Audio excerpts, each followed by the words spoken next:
Hello friends, इस video में आप जानेंगे तीन एडवांस स्ट्रक्चर्स के बारे में और साथ ही उन स्ट्रक्चर्स से बनने वाले बहुत से सेंटेंसेस जो डेली लाइफ में अक्सर बोले और सुने जाते हैं। तो चलिए वन बाय वन करके स्ट्रक्चर्स को सीखें। जब आप बोलते हैं ये मेरी जिंदगी का सवाल है, ये मेरी नौकरी का सवाल है, ये मेरी इज्जत का सवाल है, ये हमारे रिश्ते का सवाल है, तो फ्रेंड्स ऐसे सेंटेंसेस में आप बोलते हैं का सवाल है, जिसे आप इंग्लिश में it's a matter of phrase से बोलते हैं। इसे बोलने का स्ट्रक्चर होता है, सबसे पहले आप बोलते हैं इट्स अ मैटर ऑफ और उसके बाद अदर वर्ड्स जो आपको बोलने होते हैं। तो चलिए इसे एग्जाम्पल्स की मदद से समझते हैं। ये मेरी जिंदगी का सवाल है, तो इसे इंग्लिश में बोलेंगे it's a matter of my life. It's a matter of my life. ये मेरी नौकरी का सवाल है, तो इसे आप बोलेंगे it's a matter of my job. It's a matter of my job. ये मेरी इज्जत का सवाल है, तो इसके लिए हम कहेंगे it's a matter of my reputation. It's a matter of my reputation. ये हमारे रिश्ते का सवाल है, तो इसे आप बोलेंगे it's a matter of our relationship. It's a matter of our relationship. ये हमारे बच्चों का सवाल है, it's a matter of our children. It's a matter of our children. ये जिंदगी और मौत का सवाल है, जिसे आप बोलेंगे it's a matter of life and death.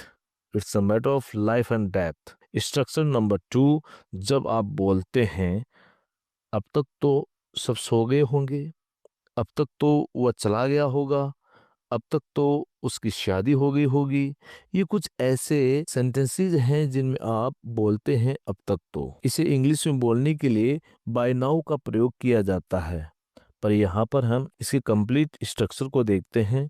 सबसे पहले आप बोलेंगे सब्जेक्ट, सब्जेक्ट के बाद आप बोलेंगे मस्ट हैव और उसके बाद आप बोलेंगे वर्ब की थर्ड फॉर्म और सबके लास्ट में आप बोलेंगे बाय नाउ। तो चलिए इसे एग्जांपल्स की मदद से और अच्छे से समझते हैं। अब तक तो वे चले गए होंगे, तो आप बोलेंगे they must have gone by now. They must have gone by now.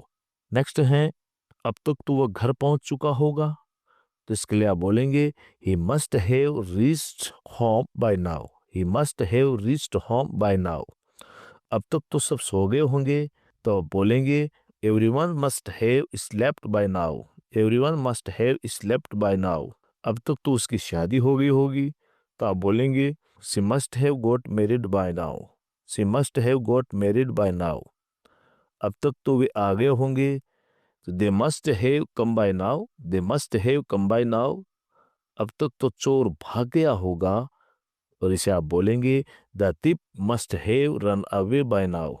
The thief must have run away by now. Next structure number 3, friends अक्सर आप बोलते हैं जैसे अच्छा हुआ मैं वहां नहीं गया, अच्छा हुआ तुम आ गए, अच्छा हुआ तुमने मना कर दिया, अच्छा हुआ मैंने उसे नहीं बताया। तो फ्रेंड्स इन सेंटेंसेस में आप किसी काम के लिए अक्सर कहते हैं अच्छा हुआ कि अमुक अमुक कार्य ऐसे हुआ।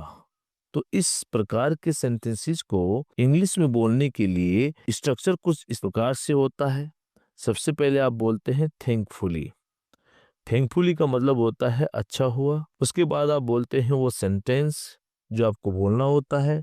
आपका सेंटेंस आवश्यकता अनुसार किसी भी टेंस में हो सकता है। चलिए इस स्ट्रक्चर को अच्छे से समझने के लिए कुछ एग्जाम्पल देख लेते हैं।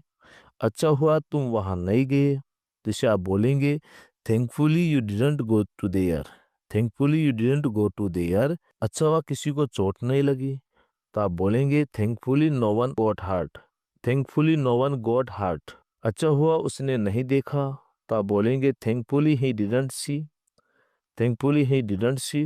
अच्छा हुआ मैं वहां नहीं गया, thankfully I didn't go to there. Thankfully I didn't go to there. अच्छा हुआ तुमने मना कर दिया, तो thankfully you have denied. Thankfully you have denied. अच्छा हुआ मैंने उसे नहीं बताया, तो thankfully I didn't tell him. Thankfully I didn't tell him. और अब ये सेंटेंस आपके ट्रांसलेशन के लिए, अब तक तो वह बड़ा हो गया होगा, ये मेरे भविष्य का सवाल है, अच्छा हुआ तुमने हाँ नहीं कहा। इन सेंटेंसेस को आप ट्रांसलेट करें और कमेंट बॉक्स में ज़रूर लिखें। देखें कि आपको ये स्ट्रक्चर्स कितने समझ में आए हैं। तो फ्रेंड्स, आज की इस वीडियो में बस इतना ही।